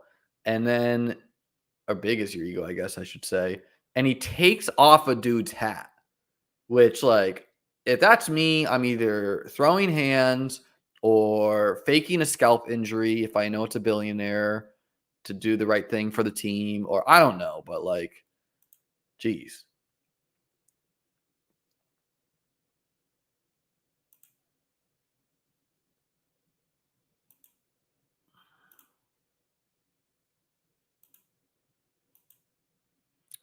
All right, let's take Zay. Pretty good cost on him.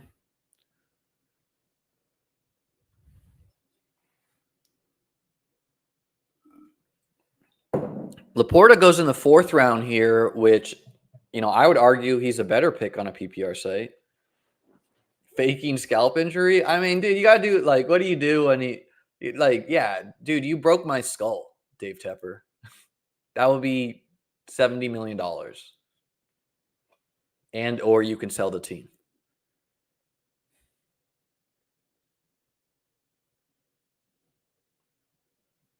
I would not say that this draft is a great example of typical DraftKings land. I mean, maybe it is. I don't know how many people watching the stream are in here with us, but typically DraftKings can be the Wild West, which you think would just be beneficial for us, but it's not the case, right? Awesome news that we do get Kincaid here to stack with Josh. And I think Kincaid is potentially a significantly better pick on a PPR site where, I mean, it's not out of the question he could lead the team in targets.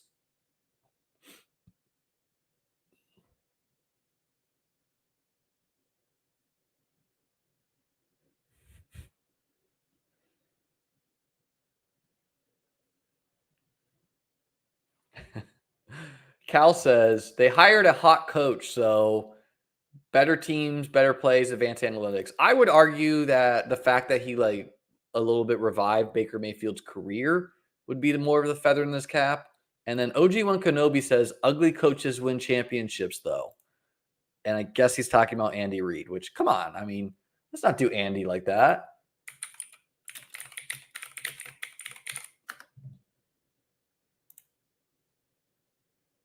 Look at this man. That's a handsome man, right? Maybe. Pretty young Andy Reid. Oh, my God. He doesn't look so good there. I think old age has been kind to him. Andy and Bill. Yeah, Pitts is a guy who is probably worse on a PPR site in comparison to Half Point. We cover a wide range here. Loving the start, though. Chase, Debo, Zay Flowers, Josh Kincaid. All good teams, right? The Bengals, Niners, Bills, and Ravens, 4 of the best teams in football, and good players. I've seen different opinions on Kincaid. Some people think he's a bad bet. Other people think he is significantly undervalued. I didn't want to rank him too high just for people to be like, look at Liam ranking Kincaid high. But I think he's generally a player you want to be betting on in the sense that he's a second-year player. He just lost his number 1 wide receiver and number 2 wide receiver.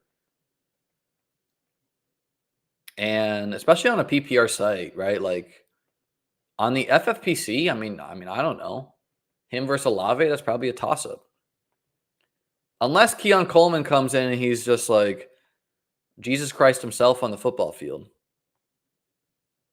How is Pitts worse in full PPR? Couldn't he end up with as many targets as London? Yeah, in some cases, Daniel, I agree with you, but my assumption with Pitts is that he will be somewhat of a higher A dot guy, I guess, kind of like Jordan Addison ish, where that's just my assumption that he's going to be running down the field routes.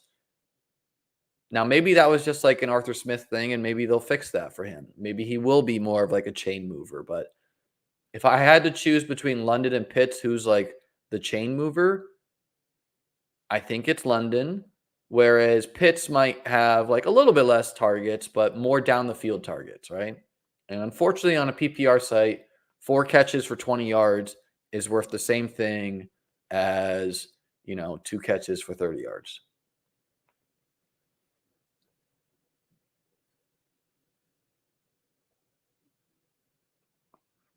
He's not like a player who I think is so worse on PPR that I'm going to dock him significantly.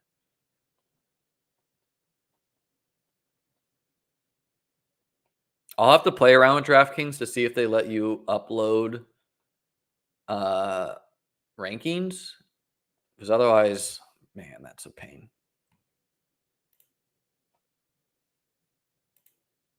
Okay.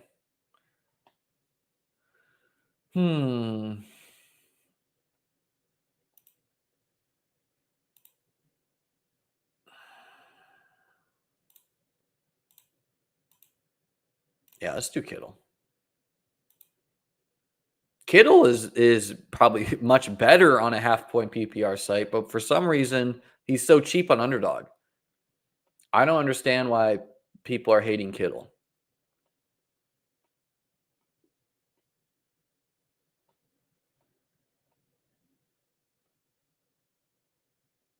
I especially like I think the benefit of a double tight end start can be felt even more on a 20 round site where I'm stopping at 2 tight ends now, and just getting to load up those extra 2 positions at running back and wideout is so like I'm going 2 QB, I'm going 2 tight end, so I could go 8-8, you know. Player ID is different on DK versus Underdog. Yeah, I've only done my Underdog rank so far, which will be updated shortly as well. And then I'm going to have rankings for all the other sites as well. Let's do it. Josh and Joe. Why not? I mean, when else could you have gotten 2 top 5 tight ends ish in the 5th and 6th, and a quarterback who could average Joe Burrow could average like 23 points per game or something in the 7th round. Let's see what Joe Burrow's best fantasy season is. Take a guess, guys. Don't Google it. I'm Googling it for us. What do you think Joe Burrow's best fantasy season by average points per game is?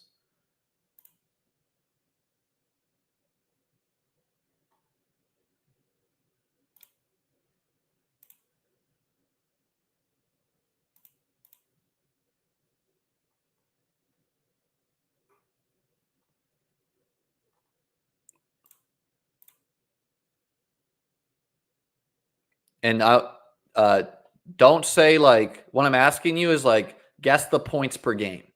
So if you think it's 20 points per game, you would say 20 points per game. I'm not going to research and say if he was like the 4th best. I don't know that right now. Someone said 2019. I don't think he was in football that year. His best year in fantasy, at least from a total season's points, was 2022. OG1 Kenobi's guessing 24.5. I got to do some math real quick. And guess how many games he had above 25 points as well.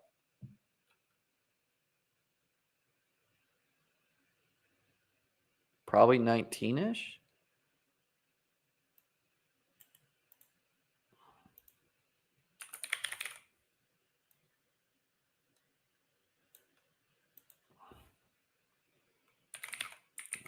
I got to open an Excel to do this for you guys. Actually, I'm going to just do it on my calculator. Guess how many times he went above 25 points per game and what his season-long average was.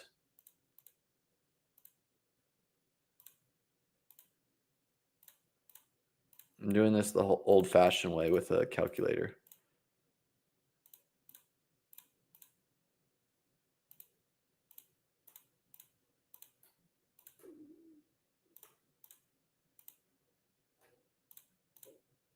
Again, you're guessing his season-long average in his best season, which was 2022, and how many times he went above 25 points per game.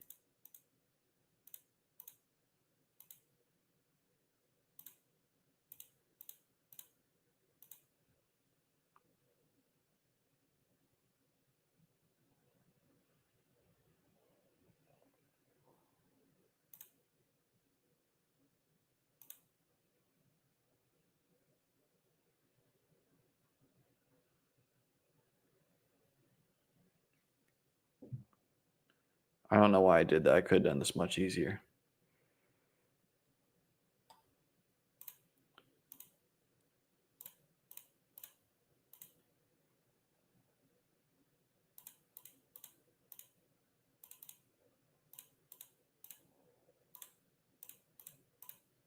All right, we'll give you the answer in a moment here.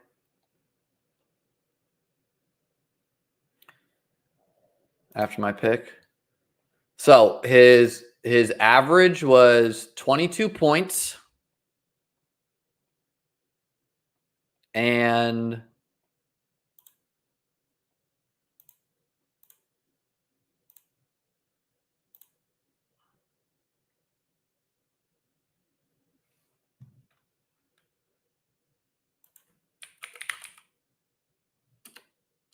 looks like Coleman is gone. So we'll take Zamir White. His average was 22 points, and he went above 25 1, 2, 3, 4, 5, 6 times, including a 39.2 point performance, a 32.5, a 30, a 28.7, a 25.5, a 25.8. So Keon Coleman goes in the 7th round. Bummer. Billy's saying, kind of surprised you went Burrow there. This was setting up perfectly for Purdy a round or two later. Yeah. Again, I like Purdy. I think Purdy's solid. I do have Debo and Kittle. You can never trust DK. You know, they could take a guy from you anytime. And B, I think Joe Burrow is very underpriced. Joe Burrow could be a top 5 fantasy quarterback. Purdy goes there. If I don't take him there, I don't get him. And the 2v2 of would I like to go Burrow and Zamir White, or I don't know, Ladd McConkey and Purdy? I think that's probably on the Burrow side to me. You know, or Mostert and Purdy versus Burrow and White. It's pretty close, I think. Okay.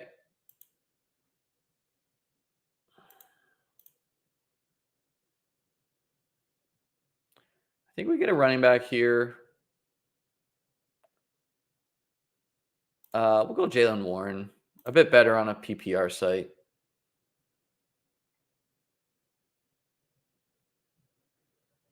Yeah, this kind of sums it up. Burrow's going 30 picks later than last year, and nothing has changed other than the fact that he had a freak injury. Yeah.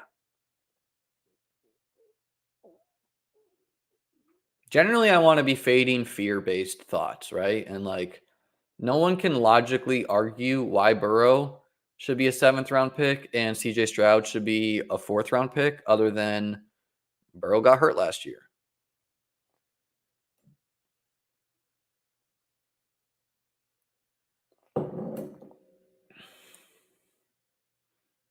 Someone said it's going to suck when someone snipes Lawrence from Team 6.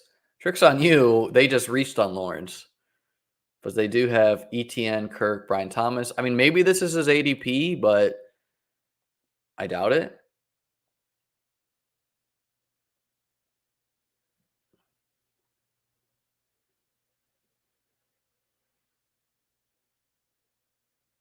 Yeah, I mean, the quarterback market's a little weird.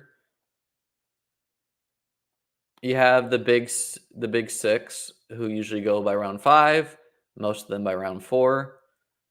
And then you have a range I really like from like I guess Kyler in this one though. Kyler to like Jaden Daniels is a range I love. Like if I was trying to win drafters, I'm probably trying to build out that range quite a bit. But more on that will come. And then you have even in the late rounds, like I guess we'll just do it by this ADP. Yeah, like Daniels plus are guys I like betting on. And then even in this Kirk, Stafford, Rodgers tier, they'll even like fall in drafts. And then you got guys like Justin Fields, who we just have playing time questions on. Big questions though. You got the rookies, McCarthy, Drake, Bo Nix, fine bets. Daniel Jones. You got I had Daniel Jones ranked as like a draftable player, but we're getting worries about his neck and that Drew Lock could win it. So I don't know. Might have to change that. I was really hoping to sneak Shakir to the 10th. Unfortunately, he does go. I think in a draft that didn't have several people watching my stream, he's more likely to go later. Golfer asking if Warren and Najee stay in the same draft range, are you bouncing or betting on one way more? I want to say way more, but I definitely prefer to bet on Warren more than Najee. I think the way Najee turns in a good fantasy season is he scores a bunch of touchdowns.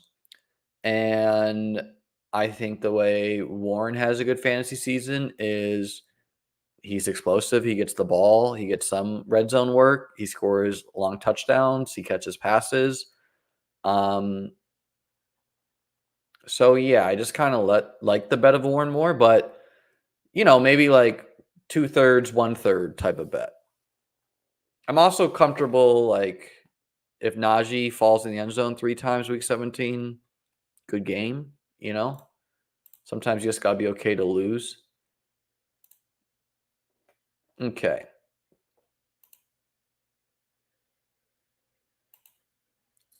Let's go Brian Robinson. I would say it's quite a bit of a tier break after him.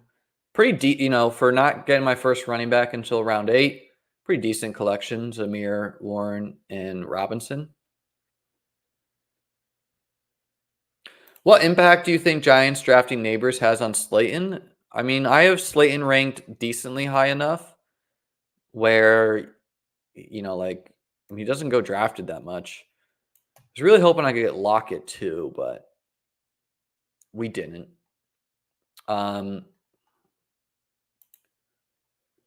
But yeah, I mean, I don't know. Like Hyatt and Wandale are both slots. They're different slots. Slayton's more of an outside and has always been like the Giants' best wideout. But also, I think he's like holding out a little bit right now. Let's get another wideout. I think Myers is fine, but we're gonna go Rashid Shaheed, who is the Saints too, and just has a profile I like in best ball land. Deep A dot guy. Um, Whereas Myers, I think he is hurt a bit by the addition of Brock Bowers. But yeah, I draft Slayton quite a bit on Underdog where he doesn't get drafted much. You can check my ranks for all my thoughts, but and yeah, I don't really know who's getting squeezed the most.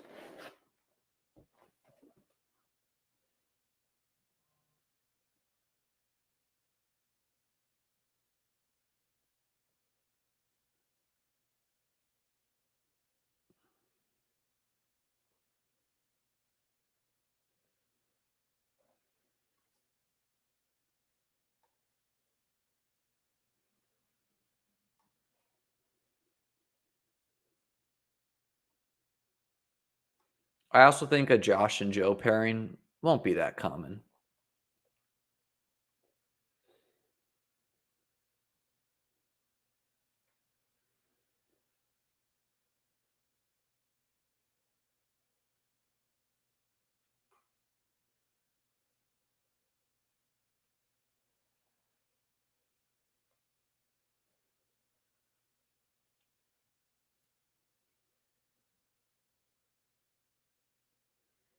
People loving the Shaheed pick.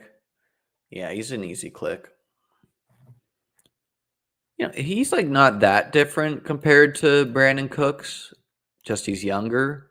And Shaheed's like target competition is Olave and Kamara primarily, whereas Brandon Cooks is, um, I would say Ferguson and CeeDee Lamb, and then maybe like Zeke, I guess. So basically, Shaheed's competing with a running back more, and Cooks with a tight end more.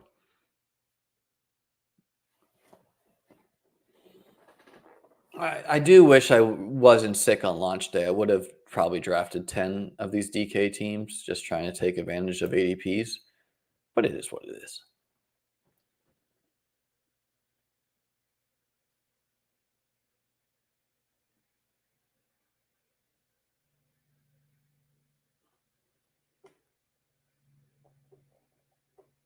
I mean, in almost no way can Shaheed do what Amon-Ra did. I like the bet on him, but he just doesn't kind of profile as like a target dominant guy.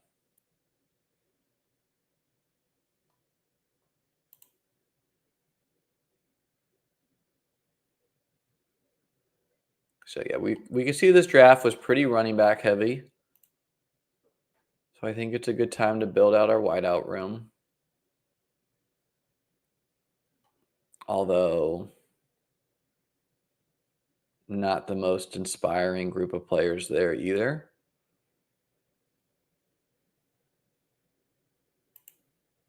Whatever. We're going to take TJ Hawkinson. I don't draft TJ Hawkinson much on underdog. I'm not really drafting much of the injured players right now. I know I said I was going to stop at 2, but these 2 in theory should allow us to carry a TJ who should have more appeal on a PPR site. And hopefully it squeezes the room at tight end and makes them give us values further in the draft.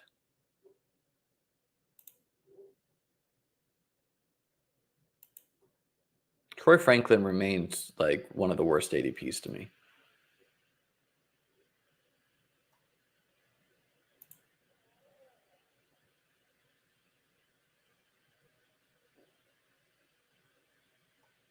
Yeah, first round pick, Ricky Pearsall, adding to our Niners team. If Debo goes down, he sees the field. If a trade happens, whatever.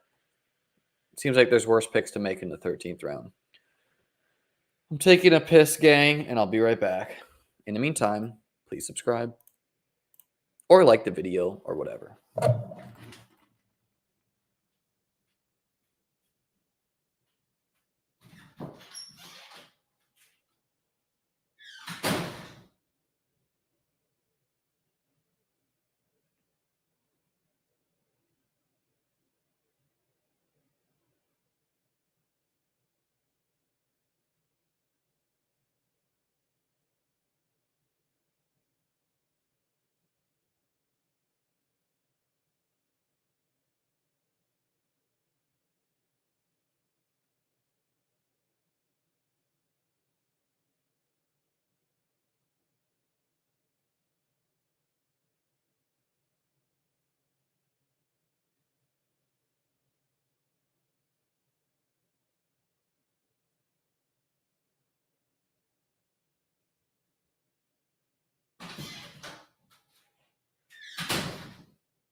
Thanks for holding with me there, gang. By the way, my cat Lucy might not make it, so let's get some good vibes for Lucy out there. Shout out, Lucy. I hope you get good news and you live many years, but I don't know. It's looking bad. Thoughts on Michael Wilson? I'm a fan. Seems like he'll be the third target on the Cardinals and the second wide receiver. It's definitely an offense I want to bet on.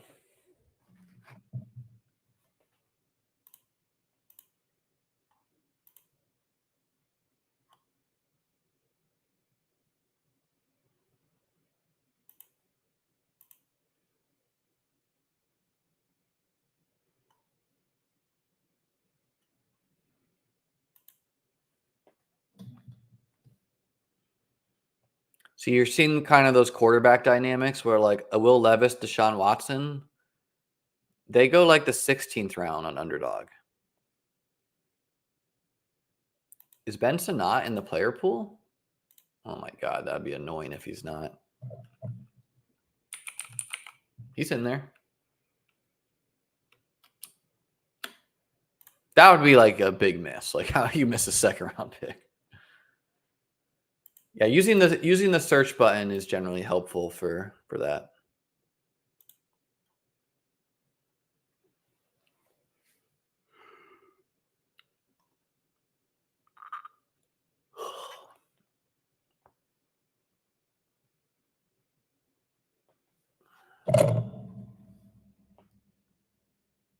Got a chess lesson after this. I have gotten back into teaching chess, and I plan to launch my chess YouTube probably next week. So that's a bummer. Ray Davis goes.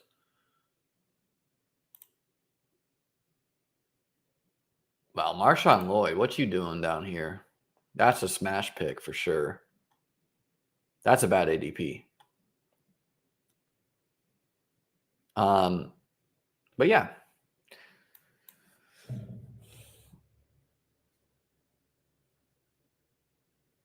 The man said Google it. I didn't say Google it. I looked it up for him. I looked it up at Bensonite.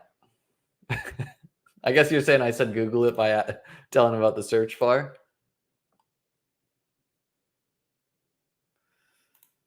Don't put this energy out there. Lunch Table Legend says, great username, by the way. Lad taking a hit by an NFL linebacker and missing 14 games. ... Lad hype gotta chill. Maybe. What if he's running behind the linebackers? Then you can never be hit by one. So we have a 2, 4, 5, 3.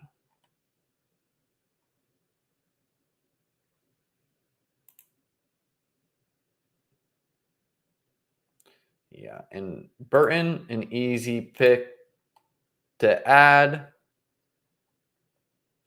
Tyler Boyd might sign with the Chargers. I think that would be bad news for Palmer, maybe. Also might sign with the Panther or the Titans, which would be terrible news for Treylon Burks.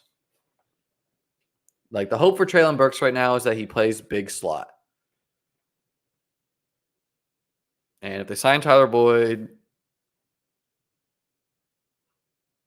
I don't know.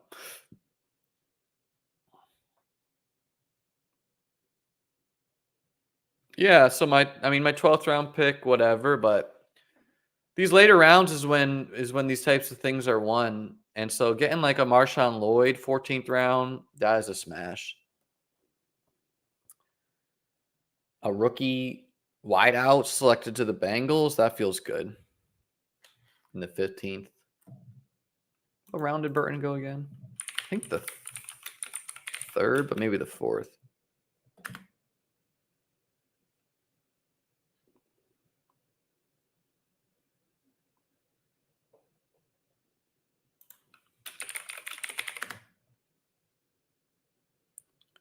'80th pick puts him in the 3rd.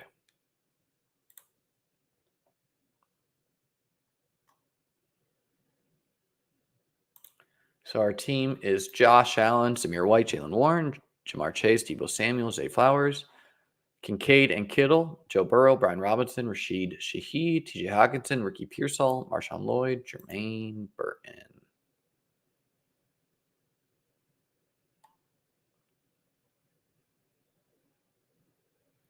And we got 5 more picks to finish this bad boy out, which will go all into running back and wide receiver.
I don't remember if I mentioned this, but the price for my site is priced heavily, encouraging you to buy the yearly price. It's $40 a month, but $99 for the year. And that year price will cover you for best ball, DFS season, primarily best ball is what I do, but we'll have some articles written during DFS season. And then also playoff best ball and preseason best ball, depending when you buy. If you buy right now, it will cover you for the full best ball cycle.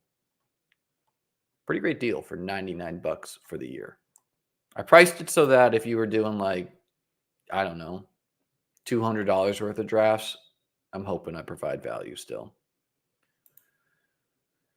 Okay.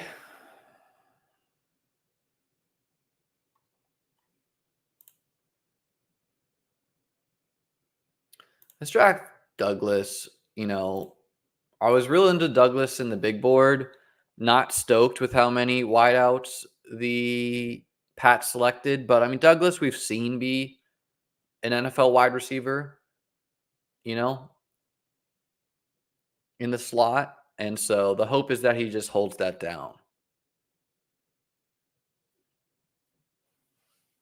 Obviously, a pick we prefer better on a PPR website.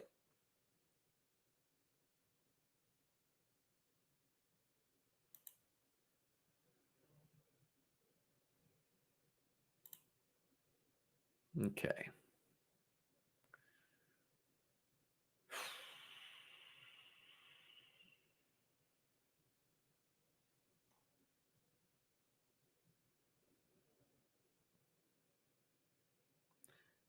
We'll take McLaughlin. I don't love it. Looks like this turn had some guys go, but I like McLaughlin, the profile. I don't like that they added Audric Estime in the draft. Javonte Williams is another year healthy.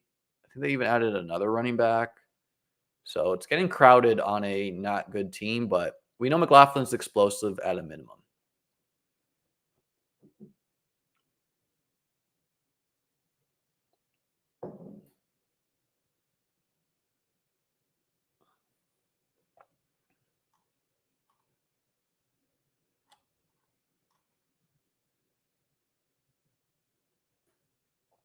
I like Ben Sinnott too. A lot of people have made the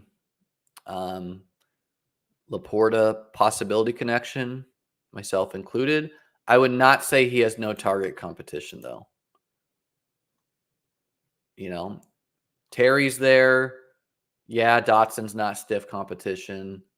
McCaffrey might be. But yeah, I think it's feasible. And Ertz, who knows? Eckler, who knows? I think it's feasible he's the second target. Thank you, Mr. Shadow Dog. He said, me and my cat Huey send out good vibes to Lucy. Thanks, brother. Artillery says, I like the Broncos this year, if only because you could stack them all after the 8th round. Yeah, they are cheap. I'll give them that. Except Troy Franklin, who Ricky Pearsall was a first-round pick in the real NFL draft, where Troy Franklin surprisingly fell to the 4th round. Yes, he did land with his quarterback from college, but I mean, come on. Are we so confident in our fantasy opinions that we're taking a 4th round rookie wideout over a 1st round wideout? I am not.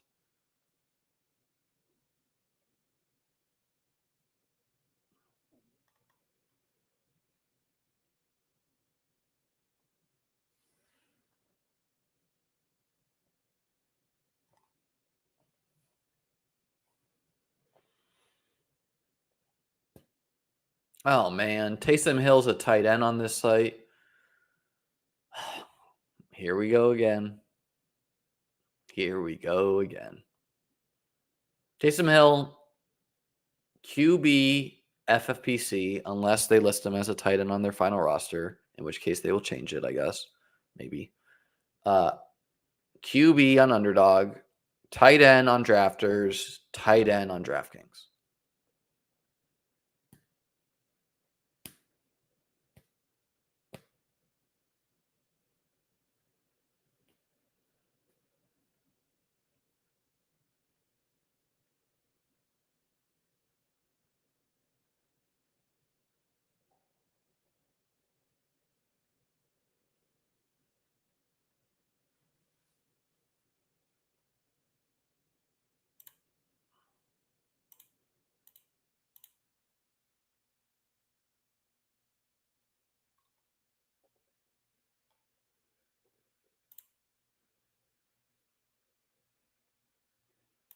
I love Demarcus Robinson. I think he's a great pick.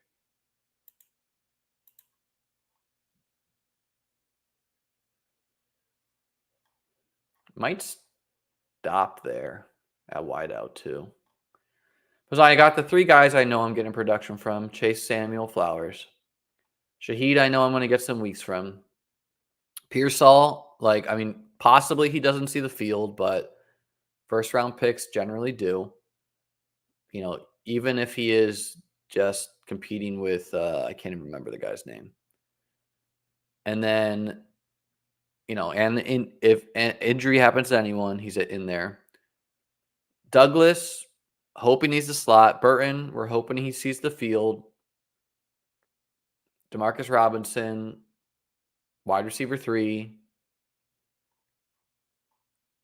I think I'm getting enough there that I can throw these last 2 into running backs. We'll take Hull again.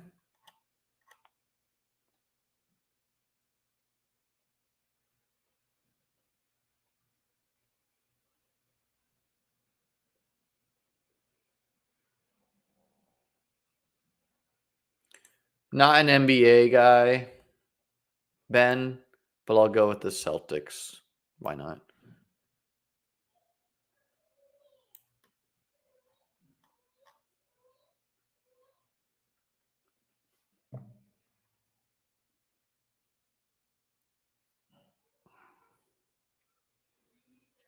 I think your team's solid, CLN.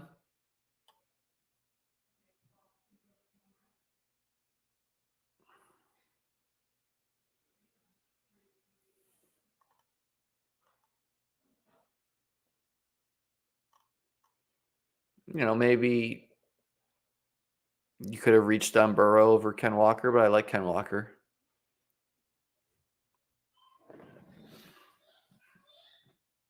Yeah, I mean, look, he could have had a bad offseason to Marcus Robinson, and now he's a nothing burger. Like we see that happen sometimes, but I'm hoping that he builds off the momentum of last year, works hard. They go all in what's probably Stafford's last ride, and we see from there.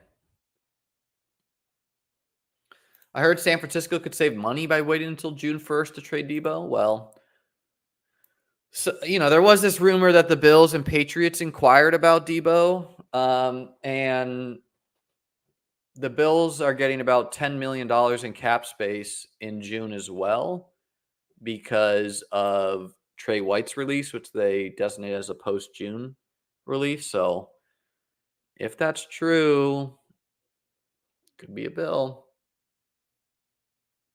How have the DraftKings rooms been? I had food poisoning yesterday, spurious, so this is my first one. And I don't think it's a good reflection of a typical DraftKings room because you got a lot of people that are watching this stream in here, is my assumption. I mean, I know at minimum some of these guys are watching right now.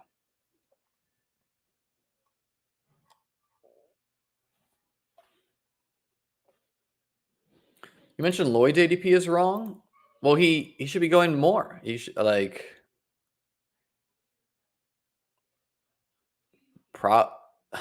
what is J.K. Dobbins doing being an 11th round pick?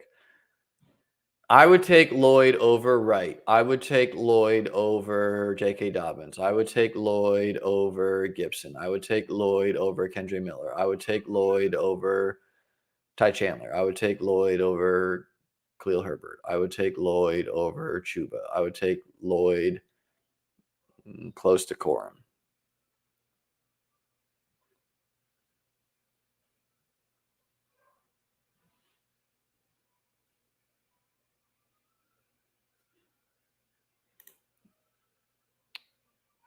Brother, I'm not the perfect guy for Dynasty. I may eventually get there on my site, but it's not a okay. Wait, this actually is an Adam Schefter thing. Let's pull this up. More about Steelers running back Jalen Warren suggesting that Justin Fields could return kickoffs with the rule change, preventing players from moving until the returner touches the ball. Writing a 6-paragraph article on what is clearly a joke if you watch the 30-second video. Okay, so people are insinuating that Jalen Warren was joking. That's kind of important context. Am I going to have Superflex Best Ball Rank / Strat on your site? Ray, if we see contests, I don't see any Superflex contests out there that you can draft for serious money right now. But if we do, then probably yes.